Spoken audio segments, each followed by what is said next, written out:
বলবো মমতা দিদি, আপনাকে আমি সালাম জানানো হলো।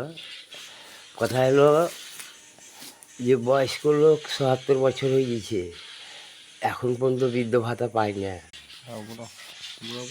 হ্যালো, আমি কাকে বলবো? আমি নিজে নিজে বলবো।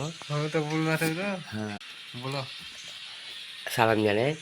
সালাম দিদি, মমতা দিদি, আপনাকে মুখ্যমন্ত্রীকে আপনাকে সালাম জানানো হলো আমার।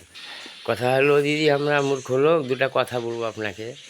কি কথা? যে ধরো 3 বছর ধরে আমাকে মোরাডই থানায় বাড়ি আমার বাঁশুলের রতনপুর। তো এতদিন ধরে 3 বছর ধরে কইছে আমাকে, বিডিও সাহেব বলছে যে লোড হয়ে আছে, মমতা টাকা ভরে না। তো আমরা কি করব? তো মানুষ 3 বছর থেকেই লোড হয়ে থাকবে না? মানুষ কিছু ব্যবস্থা হবে গরিব মানুষের? বলেন তো। বিডিও সাহেবকে বলতে আসি 1000বার, তো কইছে বলে যে লোড হয়েছে, মমতা টাকা ভরে না। তো আমরা কি করব? আমাকে দোষ? টাকা ভরলি তো পাবে।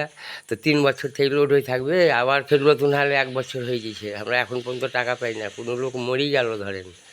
তা আপনি কি করবেন? আমার কি ভোট পান না যে আমরা না খাই মরছি? যে আপনি কিন্তু এই মুরাডই থানায় একটু তদন্ত করো, না হলে কিন্তু আপনার ভোটের সময় কিন্তু আপনার টানাটানিতে পড়ে যাবেন। তখন পরে বললেন না যে গরিব মানুষের ভোট নেবেন, আর গরিব মানুষ না খাই মরছে। এখন এই যে গরিব মানুষ যে না খাই মরছে, এখন আমার অসহারা নেই স্ত্রী, এখন আমরা ৭৭ বছর বয়স, আর আমরা খাটতে পাবো? আর এখন আমরা কি খাবো? যে আপনি ভালো ভালো করলেন, তো কই ভালো করছেন গরিব মানুষের? মোরাডই থানা, বাড়ি আমার রতনপুর, মাসুলের রতনপুর। আপনি এগুলা কিন্তু চেক করে দেখেন, না হলে এখনকার কার ভরসা করছেন? সব আপনার পকেট ভরছে। তো গরিব মানুষ তো মরে যাবে, আবার তো ফের ভোট আসছে। এই কথাটি আমার মনে রাখবেন দিদি, মমতা দিদি, আপনাকে সালাম জানানো হলো। দেখে দিবে ভাই।